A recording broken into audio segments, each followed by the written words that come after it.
Hello everyone and welcome to my channel. এখন আমি যে বিষয়টা নিয়ে কথা বলবো সেটা হচ্ছে অডিপাস রেক্স বলে সফোক্লিসের লেখা যে নাটক বা দ্য অডিপাস দ্য কিং বলে যে নাটকটা লেখা হয়েছিল। সফোক্লিস রাইটার ছিলেন 429 বিসিতে এই নাটকটা লেখা হয়েছিল। মানে গ্রিক ট্র্যাজেডি, মানে মানে কি বলবো, ট্র্যাজেডি নাটকের মধ্যে যদি মানে টপ 3 এর মধ্যে যদি ধরা হয় তাহলে অডিপাস রেক্সকেই ধরা হয়। এত ডিস্টার্বিং এন্ডিং, মানে সেটা বলার মতো নয়। এবং এটার থেকেই কিন্তু আপনারা সামনে স্ক্রিনে দেখতে পাচ্ছেন দুটো পোস্টার।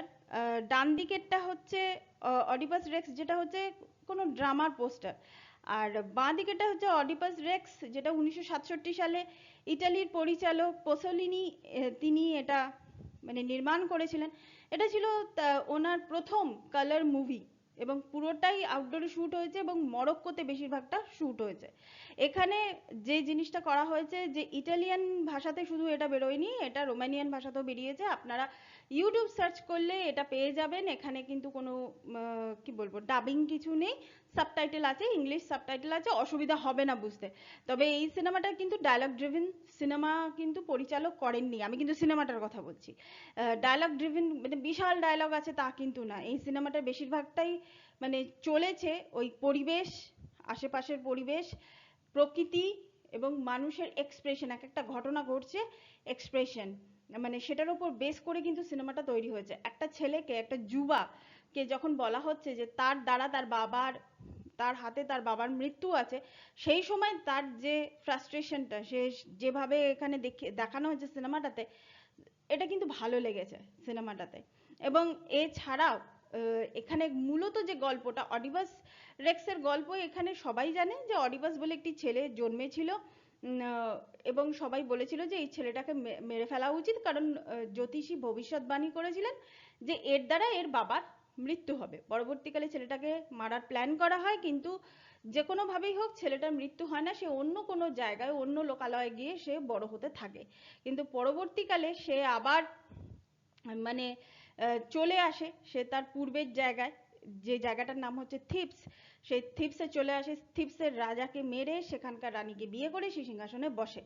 তারপর কি হয়, তাহলে যে ভবিষ্যৎবাণীটা করা হয়েছিল যে তার হাতে তার বাবার মৃত্যু আছে, তো সেটা তাহলে কিভাবে সম্ভব হলো?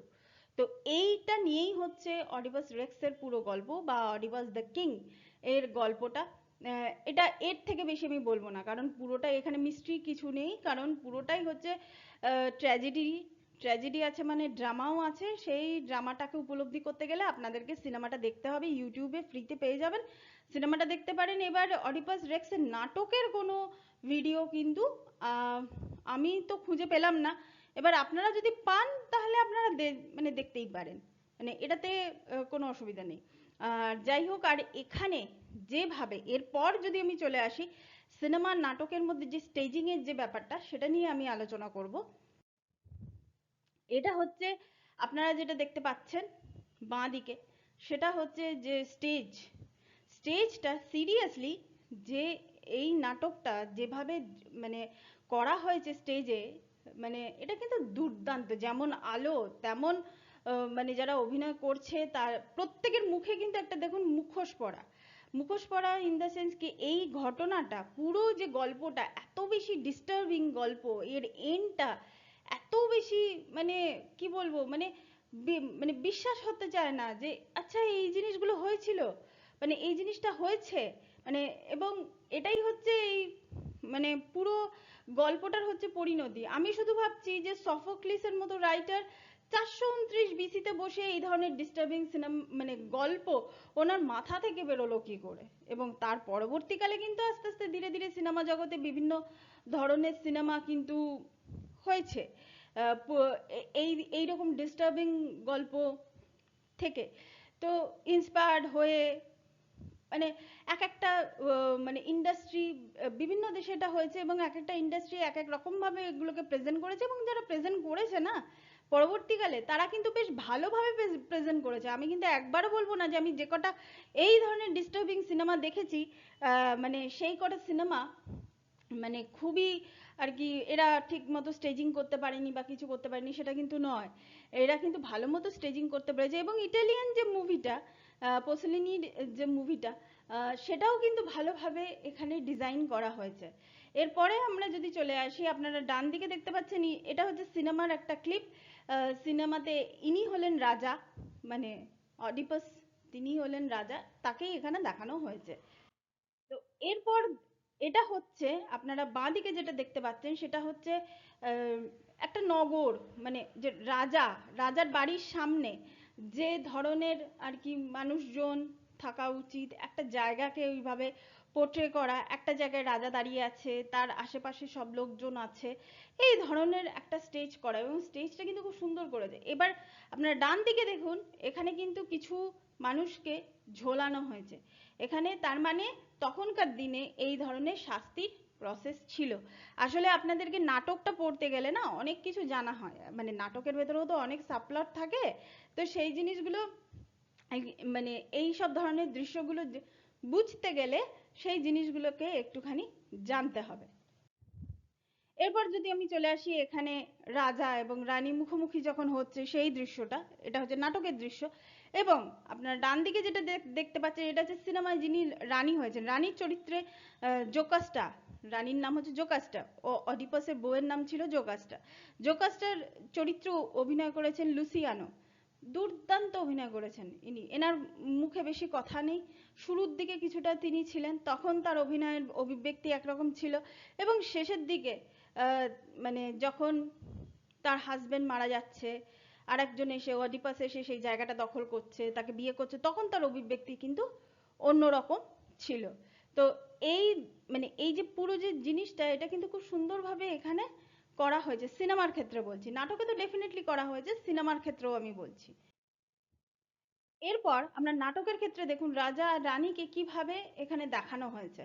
আর আমরা মানে এই ক্ষেত্রে আমরা, আপনারা ডান দিকে দেখতে পাচ্ছেন যে এরকম ভাবে বিভিন্ন মানুষ, মানে একটা জায়গায় এই যে ভেতরের যে গ্লানি, একটা মানুষের ভেতরের যে কষ্ট, যে এই ঘটনাটা কিভাবে ঘটলো, এই ঘটনাটা কিভাবে ঘটতে পারে, তার অভিব্যক্তি তার মধ্যে দেখা যাচ্ছে তো বটেই, তার পেছনে যারা আছে সিঁড়িতে, আমরা বেশ কিছু চরিত্রকে আমরা দেখতে পাচ্ছি। দেখুন দুটো দৃশ্যের মধ্যে সিমিলারিটিটা দেখুন, এখানেও কিন্তু সিঁড়ি, এখানে রাজা রানী খুব কি বলবো, মানে খুব জয়ফুলি জিনিসটাকে তারা দেখছে, এবং তার আশেপাশে সবাই দাঁড়িয়ে আছে তাদের অর্ডার মানার জন্য। আর মানে তার ঠিক পাশের ছবিটাতেই আপনারা দেখুন যে এখানে একজন দাঁড়িয়ে আছেন, কিন্তু তার পেছনে যারা আছে তারা কিন্তু ঠিক যে ওনার অর্ডার ফলো করার জন্য যে রেডি, সেটা কিন্তু নয়। কিন্তু কেন? তো এটাই হচ্ছে এই গল্পটার মূল বিষয়বস্তু। এরপরে আমরা এর পরিণতিটা যেটা দেখতে পাই, যে অডিপাস এমন কিছু তার জীবনে ঘটনা ঘটবে, ওই যে বললাম এটা একটা ট্র্যাজেডি, গ্রিক ট্র্যাজেডি।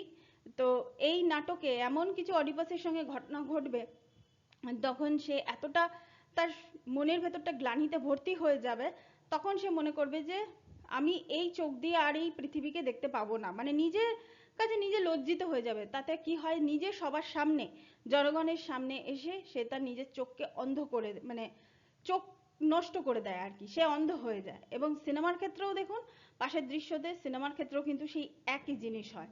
আমরা সিনেমার ক্ষেত্রে দেখতে পারি যে সে খুব ভালো বাঁশি বাজাতে শুরু করে অডিপাস, এবং তার যে সঙ্গী, সেই সঙ্গীর সঙ্গে করে, মানে তাকে কারোর কাঁধের ওপর ভর দিয়ে তাকে এগোতে হয়।